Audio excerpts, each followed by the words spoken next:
Definition लिखना hydrocarbon की। Hydrocarbons are considered to be the hydrocarbons are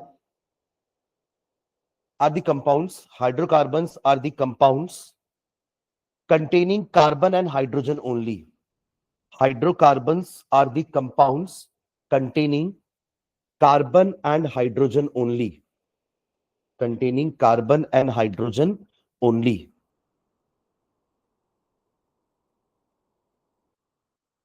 Full stop. They are considered to be the parent organic compounds. They are considered to be the parent organic compounds. They are considered to be the parent organic compounds. Parent organic compounds. Parent organic compounds क्यों बोल रहे हैं? क्योंकि बाकी सारे इन्हीं से derive हुए हैं।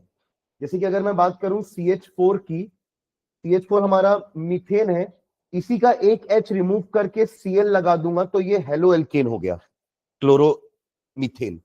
इसी का एक H हटाकर मैं अगर OH लगा दूं तो ये अल्कोहल बन गया। इसी का रिमूव करके अगर अपन ऐसा लगा दिए तो ये एल्डिहाइड हो गया, राइट। तो मतलब डिराइव सब किससे हुए हैं? हाइड्रोकार्बन से ही हुए हैं। भले वो कोई और भी फंक्शनल ग्रुप हो, हेलोजन हो, अल्कोहल हो, एल्डिहाइड हो, कीटोन हो, they all are derive from alkanes या एल्कीन्स या अल्काइंस, मतलब हाइड्रोकार्बन्स। ठीक है, इसलिए अपन इनको पेरेंट बोलते हैं, बाकी सारे इनके डेरिवेटिव हैं क्योंकि इन्हीं से डिराइव हुए हैं। ठीक है, तो क्या लिखे? Hydrocarbons are considered to be the parent organic compounds while all other compounds are while all other compounds are while all other compounds are derived from them derived from them derived from them by replacement of one or more by replacement of one or more by replacement of one or more of their hydrogen by replacement of one or more of their hydrogen by functional groups by functional groups by functional groups। ठीक है, चलिए next एक head डालेगा, classification of hydrocarbon. Classification of hydrocarbons, classification of hydrocarbons. ठीक है, तो broadly ये दो पार्ट में डिवाइडेड होते हैं। एक होते हैं एसाइक्लिक, या अपन कहते हैं जो साइक्लिक नहीं है मतलब ओपन चेन होगा, और ओपन चेन। एसाइक्लिक या फिर ओपन चेन एक कैटेगरी होती है, और दूसरी क्या हो जाएगी? साइक्लिक, है ना। क्लोज चेन या साइक्लिक को अपन दूसरी कैटेगरी बोल देंगे, समझ रहे हैं क्या? ठीक है, फिर एसाइक्लिक वाले फिर दो कैटेगरी में डिवाइड होते हैं।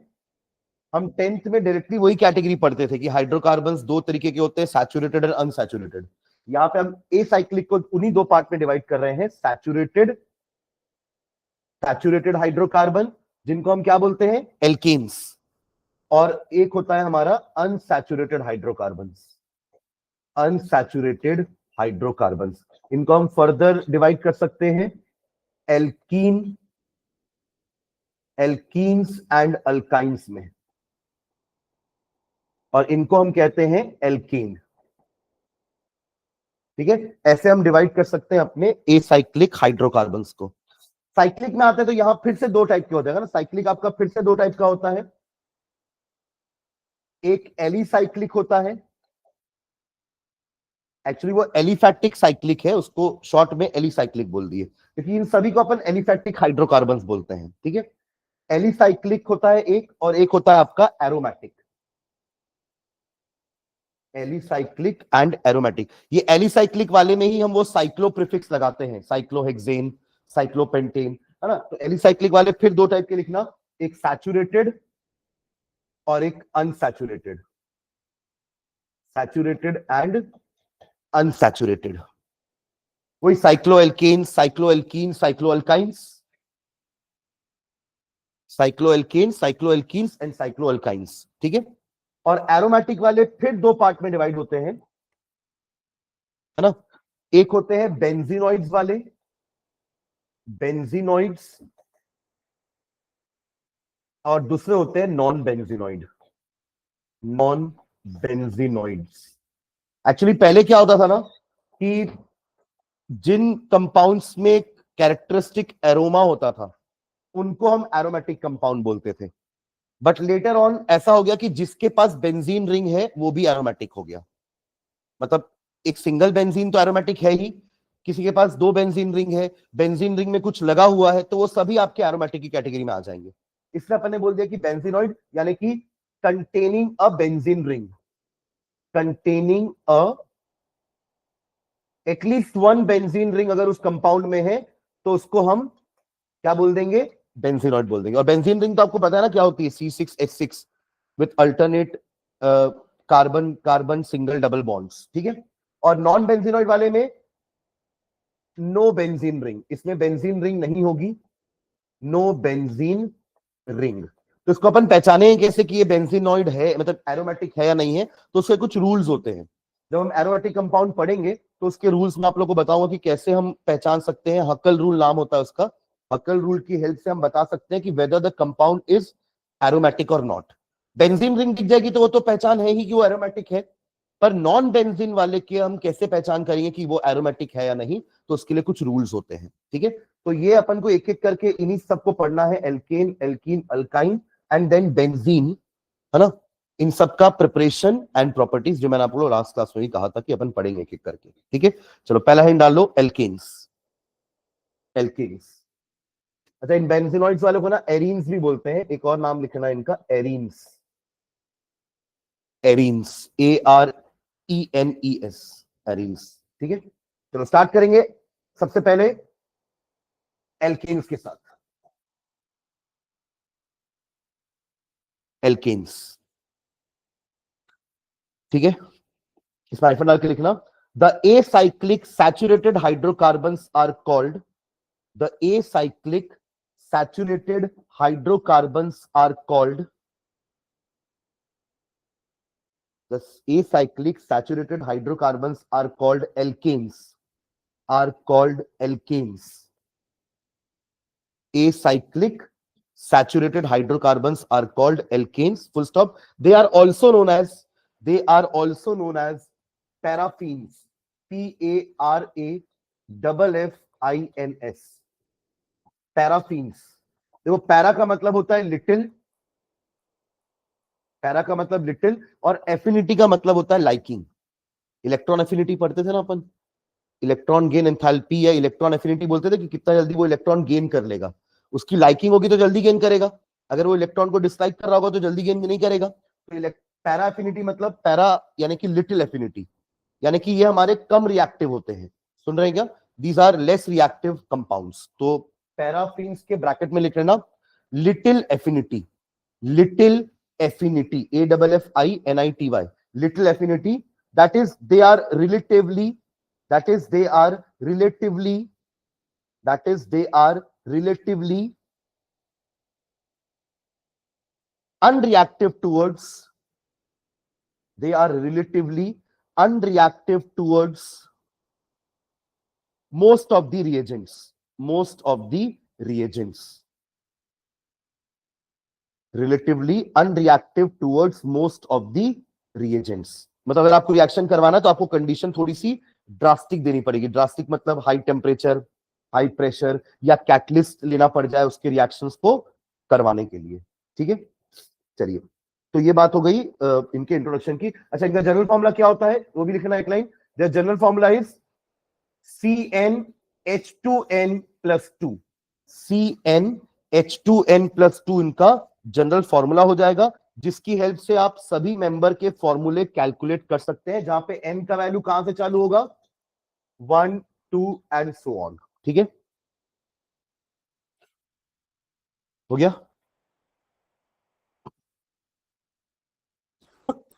ओके। सब डालना, structures of alkene, structures of alkene, structures of alkene.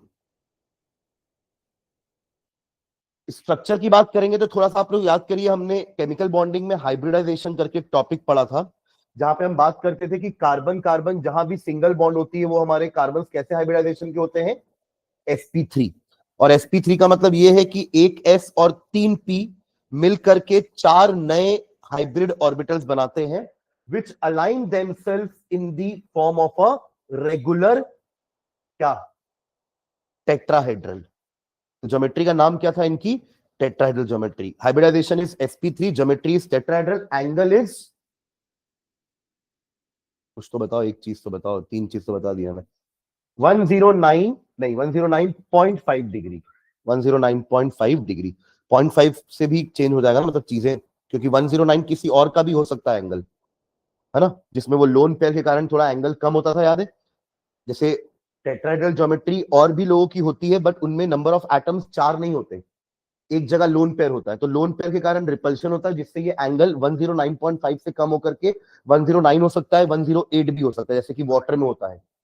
Water की ज्योमेट्री डिराइव इसी से होती है ना, क्योंकि वाटर में भी H2O में O के साथ 2 हाइड्रोजन ऐसे बॉन्डेड है, बट बाकी दोनों जगह क्या है, लोन पेयर्स। तो ये है तो 4 बॉन्ड पेयर वाले ही कैटेगरी। 4 बॉन्ड पेयर की कैटेगरी को क्या बोलते थे अपन, टेट्राहेड्रल बोलते थे। अरे 2 लोन पेयर वाले लीनियर थे, 3 लोन पेयर वाले क्या थे दृष्टि, 3 लोन पेयर वाले, अभी आप पढ़े हो ना केमिकल बॉन्डिंग वाले चैप्टर में, नहीं पढ़े हो, टेस्ट था ना आपका। 3 लोन पेयर वाले, सॉरी 3 बॉन्ड पेयर या 3 इलेक्ट्रॉन पेयर वाले की ज्योमेट्री क्या बोलते थे अपन, ट्राइगोनल प्लेनार। 4 वाले के लिए, तो ये 4 वाली कैटेगरी में ही आएगा, बट इसका एंगल 109 नहीं है, और उसका रीजन था लोन पेयर बॉन्ड पेयर का रिपल्शन, लोन पेयर का रिपल्शन ज्यादा होने के कारण ये 109 से कम होकर 108 या 107 में आ गया। ठीक है, तो एग्जैक्ट टेट्राहेड्रल एंगल क्या होता है, 109.5 डिग्री, या फिर 109 degree 28 minute.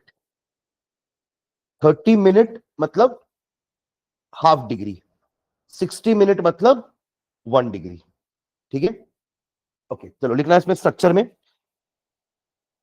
Alkanes contain only carbon carbon, alkanes contain only carbon carbon and carbon hydrogen single bonds, carbon carbon and carbon hydrogen single bonds.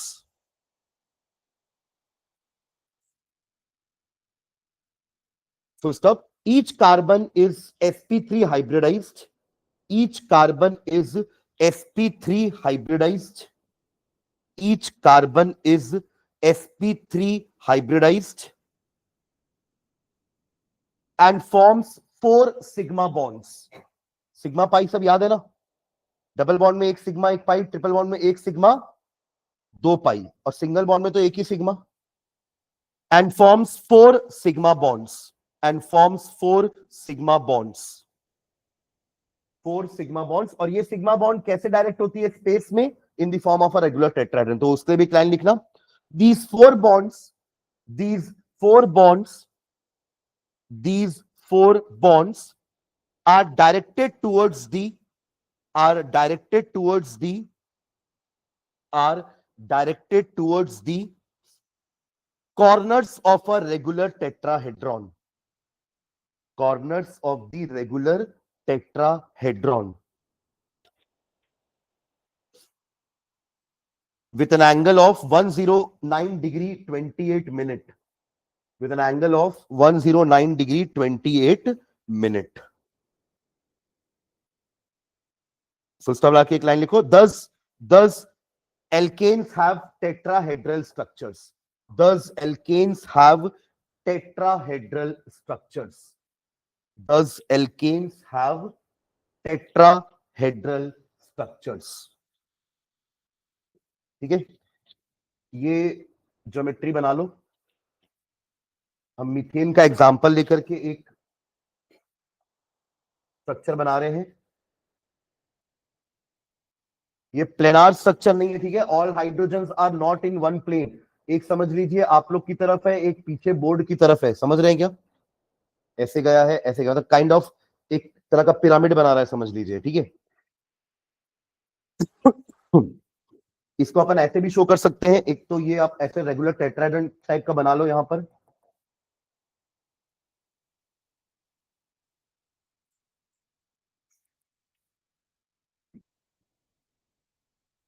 ठीक है, एक तरह का ये ज्योमेट्री है, ऐसे शो कर सकते हैं। दूसरा तरीका है 3D अपन पेपर में शो नहीं कर सकते ना प्रॉपर तरीके से, तो उसके लिए अपन क्या करते हैं, देखिए ये चारों बॉन्ड एक जैसी दिख रही है तो आपको लगेगा कि शायद ये प्लेन में है, पर प्लेन में नहीं है ज्योमेट्री। मैंने कहा ना कि एक आपकी तरफ है, एक अंदर, मतलब आप बुक में अगर देखोगे तो बुक से एक आपकी तरफ आ रही है बॉन्ड, एक बुक के अंदर जा रही है बॉन्ड, ऐसा एक्चुअली उसका शेप होता है। ठीक है, तो उसके लिए अपन एक और तरीके का डायग्राम बनाते हैं, वो डायग्राम भी बनाना साथ में।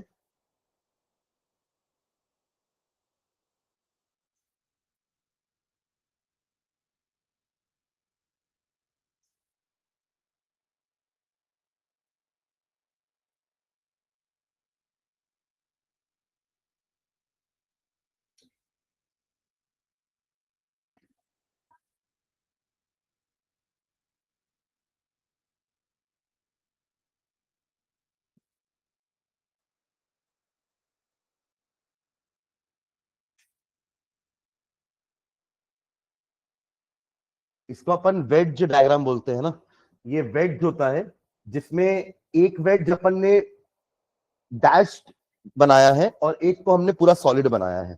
ये सॉलिड वेज है, ये डैश वेज है। ये वही बता रहा है कि एक बॉन्ड आपकी तरफ है और एक अंदर की तरफ है। ठीक है, इसमें नीचे नाम भी लिखना है इसका डायग्राम का, वेज एंड डैश फॉर्मूला। ठीक है, एक तरीका होता है ऐसा, इसको बोल रहे हैं अपन Fischer projection formula. Fischer projection formula, जहां पे कार्बन लिखने की जरूरत नहीं है, अंडरस्टूड है कि बीच में क्या है, कार्बन है। जैसे मुझे अगर इथेन को बताना हो तो इथेन के लिए क्या करूंगा मैं, ये हो गया इथेन, समझ रहे हैं क्या, hydrogen hydrogen hydrogen hydrogen hydrogen hydrogen. ठीक है, तो ये अपन फिशर फॉर्मूला इसको बोलते हैं, Fischer projection formula, wedge and dash formula.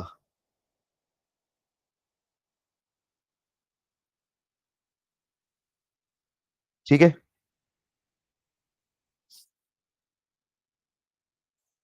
चलिए नेक्स्ट है डाला प्रिपरेशन। ये पहला सेट ऑफ रिएक्शन चालू कर रहे हैं अपन, ऐसे 8 सेट ऑफ रिएक्शन पढ़ने मैंने आपको पिछली क्लास में बताया था, प्रिपरेशन सबका, सबकी केमिकल प्रॉपर्टीज। तो पहला अपन चालू कर रहे हैं एल्केन्स का प्रिपरेशन। बढ़ाओ आगे इसको।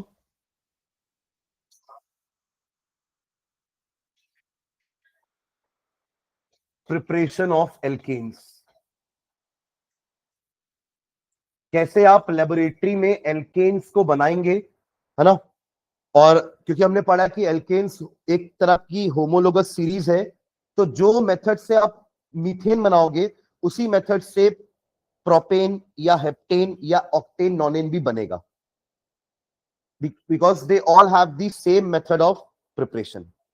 सबका जनरल फॉर्मूला सेम है, सबका प्रिपरेशन का मेथड सेम होता है, सबकी केमिकल प्रॉपर्टी सेम होती है। हम मीथेन इथेन की प्रॉपर्टी अलग अलग नहीं पढ़ेंगे, सबकी प्रॉपर्टी एक जैसी होती है, बस थोड़ा बहुत फिजिकल प्रॉपर्टीज में डिफरेंस आता है, यानी कि उनके बॉइलिंग पॉइंट में डिफरेंस आता है। मीथेन इथेन का बॉइलिंग पॉइंट सेम नहीं होता, इथेन प्रोपेन का बॉइलिंग पॉइंट सेम नहीं होता, समझ रहे हैं क्या। तो वहां पे डिफरेंसेस आ सकते हैं बॉइलिंग पॉइंट्स में। ठीक है, पर केमिकल प्रॉपर्टीज उनकी सेम तरीके की होगी, सेम होगी, उनका बनाने का तरीका सेम होगा।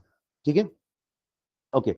चलिए, तो फर्स्ट फर्स्ट वे लिखना, पहला, first, from from unsaturated hydrocarbons, from unsaturated hydrocarbons. Unsaturated hydrocarbons बोले तो कौन, अल्कीन एंड अल्काइन। अल्कीन और अल्काइन से आप एल्केन बना सकते हो, कैसे, देखो देखो, आप पहले ये समझना कि ये बनेगा कैसे, दोनों में डिफरेंस क्या है। मतलब आप दोनों के एक कंपाउंड को ले लो, आप इथीन को ले लो या इथाइन को ले लो, और आप इथेन को कंपेयर करो इनसे, क्या डिफरेंस है तीनों में, बॉन्ड्स और बस नंबर ऑफ हाइड्रोजन्स। ऑटोमेटिकली अगर आप हाइड्रोजन यहां से निकालते जाओगे ना तो एक एक बॉन्ड बनती जाएगी, इसके लिए बोल रहा हूं मैं। और यहां पे अगर हाइड्रोजन ऐड करते जाओगे तो बॉन्ड्स टूटती जाएंगी। सुन रहे मैं क्या बोल रहा हूं, देखो 10th का थोड़ा सा याद रखना कि हमारे जो अनसैचुरेटेड कंपाउंड होते हैं ना, ये एडिशन रिएक्शन देते हैं, क्या देते हैं, एडिशन रिएक्शन, क्योंकि इनके पास एक्स्ट्रा बॉन्ड्स हैं कुछ नए को जोड़ने के लिए। बट क्या इनके पास एक्स्ट्रा बॉन्ड है क्या, सब तो पहले से ही सिंगल सिंगल बॉन्डेड है। सुन रहे हो? सब पहले से सिंगल सिंगल बॉन्डेड है, कोई नया आया क्लोरीन बोलेगा कि मुझे भी जुड़ना है आपके साथ, तो क्या बोलेगा कार्बन? क्या बोलेगा कार्बन? है भाग जा नहीं बोलेगा, बोलेगा रुक, मैं एक के साथ थोड़ा बात करता हूं, सारे हाइड्रोजन है, एक कॉम्प्रोमाइज करेगा, मैं इसको हटाऊंगा तो उसके जगह आना। इसको बोलते हैं सब्स्टिट्यूशन। पर वही क्लोरीन जब इसके पास आया ना, तो ये तो बोला हाँ मेरे पास एक्स्ट्रा बॉन्ड है, आजा जुड़ जा, कोई दिक्कत नहीं है, नो लोड, तो ये आके जुड़ गया इससे। तो ये हुआ एडिशन रिएक्शन और ये होता है सब्स्टिट्यूशन। तो हमेशा याद रखना, हमारे एल्केन सब्स्टिट्यूशन रिएक्शन शो करते हैं, alkenes alkyne show addition reaction. तो हमें कुछ नहीं कराना है, हमने इन दोनों में बस हाइड्रोजन को ऐड कराना है। सुन रहे हैं क्या? अगर यहाँ पे हाइड्रोजन ऐड हो जाएगा तो ऑटोमेटिकली तीन तीन हाइड्रोजन आ जाएगा, तो ये दोनों डबल बॉन्ड का क्या करेंगे? कार्बन 5 बॉन्ड तो नहीं बनाएगा। तो ये रिएक्शन होगा हमारा प्रिपरेशन फ्रॉम अनसैचुरेटेड हाइड्रोकार्बन का, एडिशन ऑफ हाइड्रोजन। समझ रहे हैं क्या? हाइफन डाल के लिखो, the process of addition of hydrogen, the process of addition of hydrogen, the process of addition of hydrogen to an unsaturated compound, to an unsaturated compound, the process of addition of unsaturated addition of hydrogen to an unsaturated hydrocarbon in presence of a catalyst, in presence of a catalyst is called hydrogenation. Reaction का नाम है hydrogenation. Hydrogen और addition को जोड़ दिए, बन गया hydrogenation. ठीक है, ये रिएक्शन आपने 10th में ही पढ़ा है, इफ यू रिमेंबर। हम वनस्पति घी बनाते थे तेल से, है ना, वेजिटेबल ऑयल लेते थे और उससे बनाते थे वनस्पति घी, क्योंकि वेजिटेबल ऑयल्स हमारे अनसैचुरेटेड हाइड्रोकार्बन होते हैं और घी हमारा सैचुरेटेड हाइड्रोकार्बन होता है।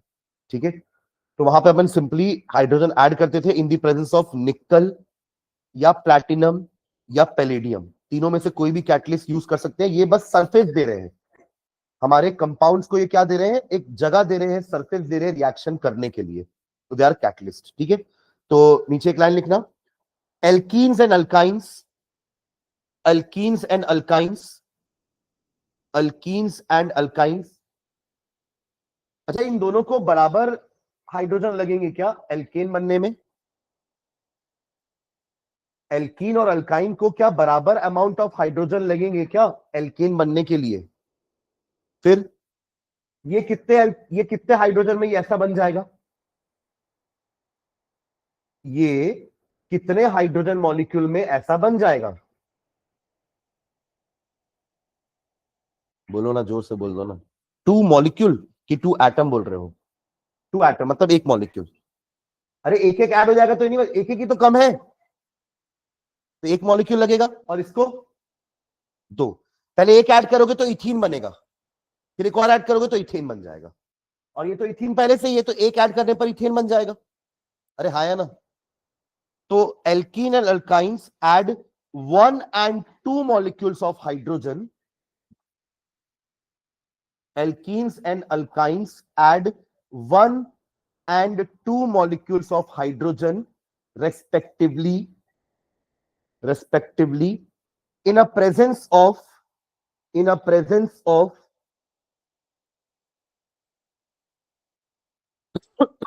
catalysts such as nickel Ni, platinum Pt और पैलेडियम Pd। निकल, प्लैटिनम, पैलेडियम। ठीक है, जनरली इसका अपन ना फाइनली डिवाइडेड फॉर्म लेते हैं। सुन रहे हैं क्या? फाइनली डिवाइडेड मतलब what do you mean bye finally divided? हाँ, बहुत बारीक सा, एकदम पाउडर जैसा। उससे क्या होता है ना, सरफेस एरिया बहुत ज्यादा मिल जाता है। सोचिए एक निकल का ब्लॉक है, तो सरफेस इतना ही है, इतना ही जगह मिलेगा ना रिएक्टेंट्स को रिएक्ट करने के लिए। पर सोचिए इसी निकल को अगर मैंने छोटे छोटे पार्ट में कन्वर्ट कर दिया, ऐसे बहुत सारे पार्ट नहीं आएंगे इसके, तो हर का खुद का सरफेस एरिया है, तो सरफेस एरिया बढ़ जाता है, इससे रिएक्शन और फास्टर हो जाता है। समझ रहे हैं क्या? ठीक है, तो nickel, platinum, palladium to form alkanes, to form alkanes. चलिए रिएक्शन लिखते हैं। रिएक्शन लिखते हैं, चलो। CH2 double bond CH2, ethene हो गया ये। हाइड्रोजन ऐड कराएगा in the presence of either निकल या प्लेटिनम या पैलेडियम, और बनेगा क्या? CH3 single bond CH3। बस एक ही प्रोडक्ट बनेगा, कोई बाई प्रोडक्ट मत बना देना, कुछ बचा ही नहीं तो क्या बनेगा? जो आया था वो तो सिंपली ऐड हो गया ना, तो कुछ बचा ही नहीं। ये क्या बना हमारा? इथेन। ठीक है, चलिए यही काम आप प्रोपाइन के साथ करिए। Propyne, what is propyne? Propyne क्या होता है? 3 कार्बन का क्या? हाँ, 3 कार्बन का, 3 कार्बन का अल्काइन ना, ऐसा कुछ। और किसी 2 कार्बन के बीच में ट्रिपल बॉन्ड, बचे हुए में क्या आएगा? एक H। यहां लगाऊं एक H? यहां भी लगाऊं? क्यों नहीं लगाऊं? 4 बॉन्ड हो गया ना उसकी, क्यों लगाएंगे यहाँ पर? जबरदस्ती उल्टी कर देगा वो। ठीक है, हो जाता ना, खाना ज्यादा खा लोगे तो उल्टी होगी ना, और क्या होगा। ठीक है, प्लस, हाँ, कितने H2 लगाऊं? 4H2। हाँ, 2H2। सेम निकल, प्लैटिनम, पैलेडियम। ठीक है, और क्या बनेगा? CH3, CH, ये भी CH3, सब CH3 CH3 CH3। देखो फिर उल्टी हो जाएगी, फिर मेरे को मत बोलना। बीच में रहेगा तो कैसे CH3 बनाएगा? ठीक है, तो ये बन जाएगा आपका क्या? Propane. This will be propane. ठीक है,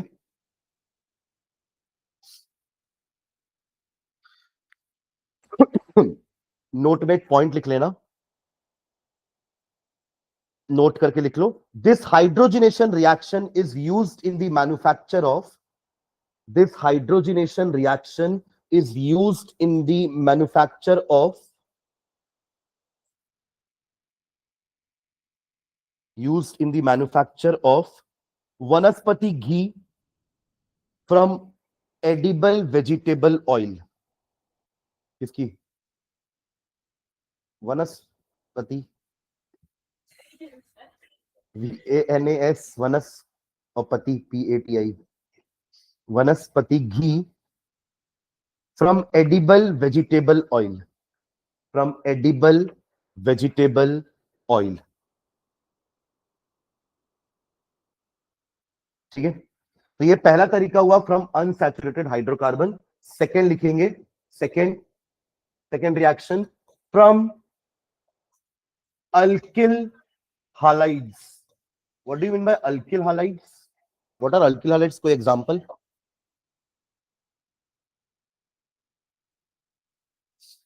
एक एग्जांपल। अरे ऐसा कौन सा वर्ड है इसमें जो अपन पहली बार सुन रहे हैं? अल्किल वर्ड नहीं सुने हैं और हालाइड नहीं सुने हैं? क्या है हालाइड्स? क्या होते हैं? अरे व्हाट आर हालाइड्स? अच्छा, व्हाट आर हैलोजन्स? एक एग्जांपल ऑफ हैलोजन है?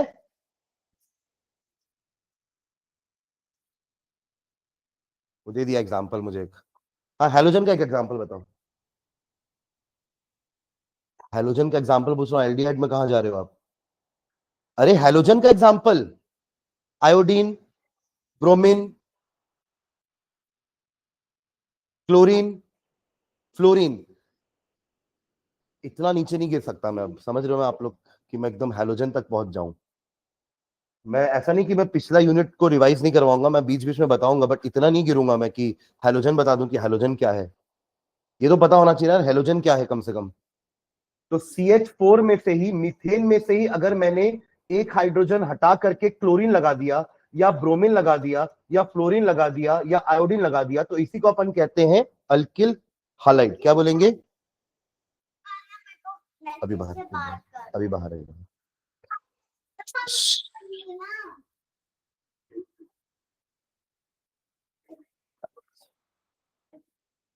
तो ये लग जाएगा आपका हैलोजन, तो ये बन जाएगा अल्किल हालाइड। देखो अल्किल हालाइड ना उनका कॉमन नेम होता है, सुनो इधर, वापस इधर आओ। क्या होता है अल्किल हालाइड? उनका क्या क्या है? Common name. इनका आईयूपीएसी नेम हेलो एल्केन्स होता है। क्या होता है आईयूपीएसी नेम? Haloalkanes. जैसे फॉर एग्जांपल अगर हमने यहाँ पे Cl ही लगा दिया है तो CH3Cl को मैं बोलूंगा मिथिल क्लोराइड। क्या बोलेंगे इसको? मिथिल। अरे अल्किल हालाइड की फॉर्म में लिख रहे हैं उसको, अल्किल का जगह तो नाम लिखोगे ना, अल्किल तो जनरल हो गया ना। एक कार्बन के अल्किल ग्रुप को मिथिल बोलोगे, दो कार्बन के अल्किल ग्रुप को इथिल बोलोगे, तीन को प्रोपिल बोलोगे, तो ये एक कार्बन का अल्किल ग्रुप है ना, तो क्या लिखेंगे? मिथिल। और क्लोरीन को किस फॉर्म में लिखेंगे? क्लोराइड के फॉर्म में, जैसे अपन सोडियम क्लोराइड बोलते हैं। सोडियम क्लोराइड तो जानते हैं ना, NaCl। तो यहां पर हो जाएगा मिथिल क्लोराइड। समझ रहे क्या इसका नाम? अब इसका आईयूपीएसी नेम क्या होता है? तो आईयूपीएसी में तो अपन एल्केन लिखते हैं, उसके सामने प्रीफिक्स लगाते हैं, बाद में सफिक्स लगाते हैं। अब इसका कुछ सफिक्स नहीं होता, हैलोजन का कोई सफिक्स नहीं होता। समझ रहे हैं क्या? अब ये इसमें क्या होगा? प्रीफिक्स लगेगा। तो क्लोरीन के लिए क्या लगता है? क्लोरो। और एल्केन का नाम क्या है? मीथेन। तो क्लोरोमीथेन इसका आईयूपीएसी नेम हो गया। समझ रहे हैं क्या?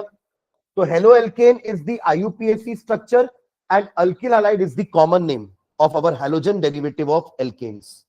इनको क्या बोलेंगे अपन? Halogen derivative of. अभी अपन ने शुरू में सबसे पहली लाइन क्या लिखी थी कि हाइड्रोकार्बन पेरेंट होता है और बाकी सारे कंपाउंड उसी से डिराइव्ड होते हैं। This is one of them. Alkyl halide is the derived from alkenes. Alkyl halide is derived from alkane by replacing one hydrogen by a halogen atom. By replacing one hydrogen by an halogen atom. Clear है alkyl halide? ठीक है, okay. इसको अपन general form में ना RX बोलते हैं। क्या बोलते हैं? जहां पे R मतलब क्या होता है? अल्किल, और X मतलब क्या होता है? हैलोजन। क्लियर है ये? हाँ चलो।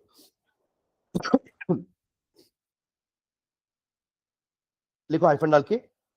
Alkyl halides can be converted into alkanes. Alkyl halides can be converted into alkanes by any of the two methods. By any of the two methods. मतलब इसके अंदर भी दो मेथड है ना। Any of the two methods. First लिखना, first alkanes. अरे alkane बना रहे हैं ना। पहला through Grignard reagent. Through Grignard reagent. Through Grignard reagent. अब ये ग्रिग्नार्ड रिएजेंट क्या होता है नीचे लिखना। Alkyl halides, alkyl halides, especially bromide and iodide. Alkyl halides, especially bromide and iodides, react with magnesium metal, react with magnesium metal in presence of ether, in presence of dry ether लिखना, in presence of dry ether to form alkyl magnesium halides, to form alkyl magnesium halides. देखो ना, alkyl halide magnesium के साथ मिला तो नाम क्या पड़ गया?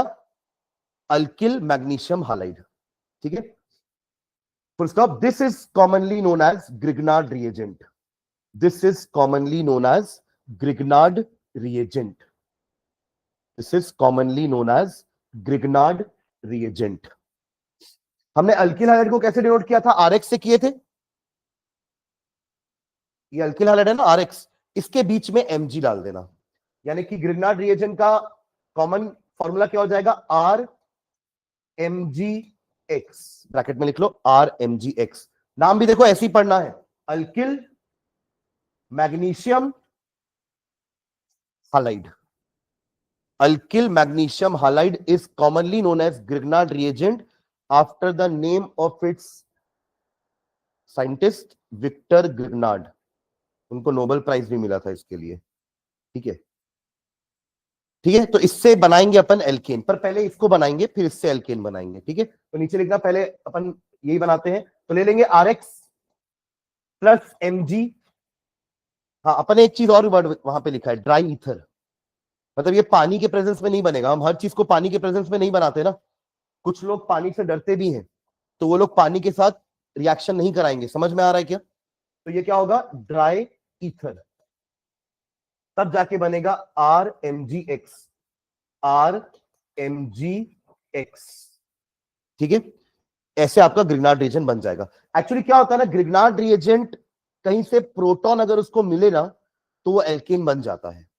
तो यहां तो हालांकि अपन को उसको एल्केन में ही कन्वर्ट करना है, बट सोच लो आज आपको नहीं बनाना है, आज आपको एल्केन नहीं बनाना है, आज आप चाहते हो कि ग्रिग्नार्ड रिएजेंट बना के एक डब्बे में रख देते हैं, कल बनाएंगे alkene.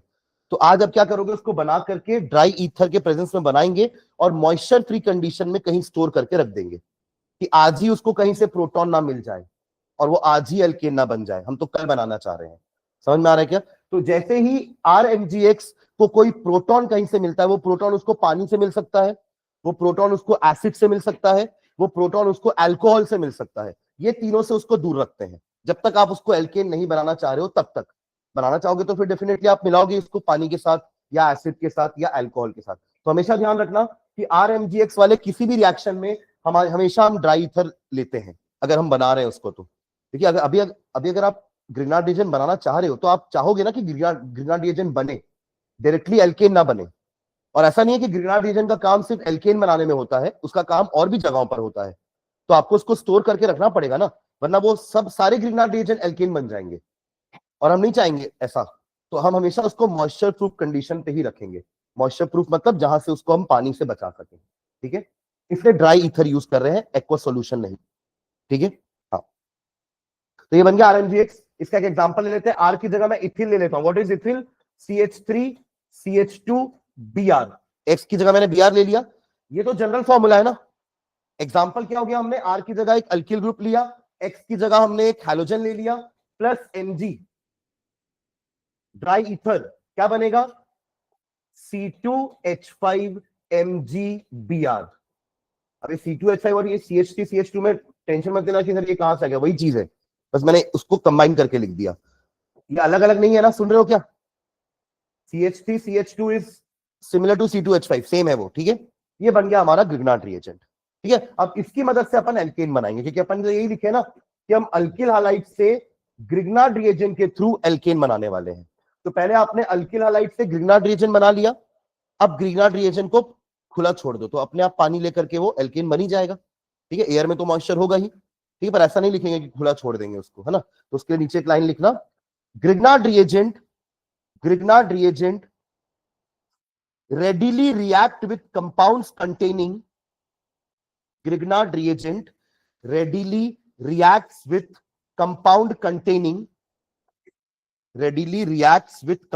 containing active hydrogens such as water, acids, alcohol, ammonia का फॉर्मूला अमाइंस एक्सेट्रा, नहीं एक्सपेक्टेड था मेरे को इसलिए मेरे को अच्छा लगा, amines etcetera to form alkanes. ठीक है, चलो यही वाला अपन ने बनाया ना, इसी को लेते हैं। CH3CH2MgBr प्लस वाटर, ये बन जाएगा CH3CH3 प्लस MgOHBr। ठीक है, क्या हुआ है, ये R में H लग गया है बस। देखो ये R बना कैसे था, कोई बताएगा मुझे? ये अल्किल कैसे बनते हैं? एक हाइड्रोजन निकाल के, किससे? एल्केन से। Alkane -1 hydrogen is alkyl. अरे methane -1 hydrogen is methyl, ethane -1 hydrogen is ethyl. अब अगर आपने इन्हीं मिथिल इथिल में एक हाइड्रोजन फिर से डाल दिया तो ये फिर से इथेन मिथेन बन जाएंगे। तो वही हो रहा है, RMgx में जब H2O मिलाया जाएगा तो RH बन जाएगा। क्या बन जाएगा वो? RH। इसका जनरल रिएक्शन एक और लिखना पहले, RMgx plus H2O will give you RH plus MgOH। वही चीज को अपन ने एग्जाम्पल के लिख दिया है। क्या कर लिया हमने? R की जगह इथिल ले लिए, X की जगह ब्रोमीन ले लिए। तो R की जगह इथिल आ गया, इथेन बन गया, और यहाँ पे X की जगह ब्रोमीन आ गया। समझ रहे हैं क्या? इसका नाम भी नीचे लिखना, ये तो आपका इथेन है, क्या है ये? इथेन। और इसका नाम भी लिखना basic magnesium bromide, basic magnesium magnesium bromide, basic magnesium bromide. समझ रहे हैं क्या ये? तो ये हमारा अल्किल हैलाइड से ग्रिग्नार्ड रिएजेंट के थ्रू पहला मेथड हुआ जिससे हम एल्केन बना सकते हैं। सिंपल सा मेथड है क्योंकि हमको उसको मॉइस्चर से ही दूर रखना था, अपन ने मॉइस्चर मिला दिया, पानी मिला दिया। इसकी जगह आप अल्कोहल भी, अपन ने बहुत सारे एग्जांपल लिखे ऊपर। You can take alcohol, you can take acid, you can take ammonia, you can take amine, किसी को भी लो ऐसा ही रिएक्शन होने वाला है। समझ रहे हैं क्या? बाई प्रोडक्ट्स चेंज हो सकते हैं बट अल्टीमेटली हमें बनाना तो एल्केन है। बाई प्रोडक्ट को क्या करना है अपने को, हम तो बना रहे हैं एल्केन, ठीक है, कुछ भी बने साथ में। ठीक है, चलो सेकंड मेथड, ये आपका ए हो गया। सेकंड मेथड लिखना बी। बी ये भी अल्किल हैलाइड से ही होगा। नाम लिख लो रिएक्शन का, Wurtz reaction. Wurtz reaction very very important reaction. जितने भी नेम रिएक्शंस होंगे ना, दे आर वेरी इंपॉर्टेंट। जैसे ये रिएजेंट भी बहुत इंपॉर्टेंट है क्योंकि ये किसी के नाम पर है, ग्रिग्नार्ड रिएजेंट। ठीक है, वुड्स रिएक्शन देखो आइफन डाल के, when an alkyl halide, when an alkyl halide, when an alkyl halide, bracket में लिख लो, प्रिफरेबली ब्रोमाइड और आयोडाइड, प्रिफरेबली ब्रोमाइड और iodide, bracket close, is treated with metallic sodium, is treated with metallic sodium, is treated with metallic sodium in presence of ether, dry ether, again in presence of dry ether,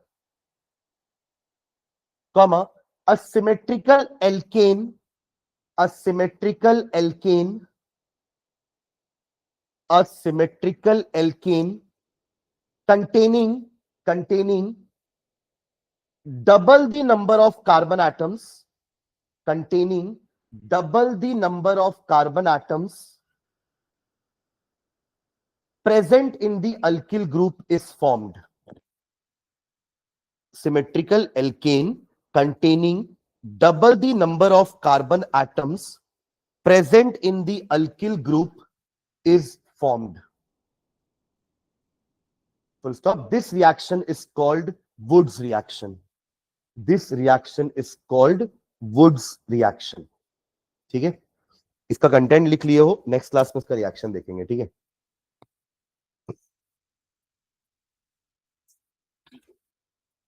ठीक है, thank you.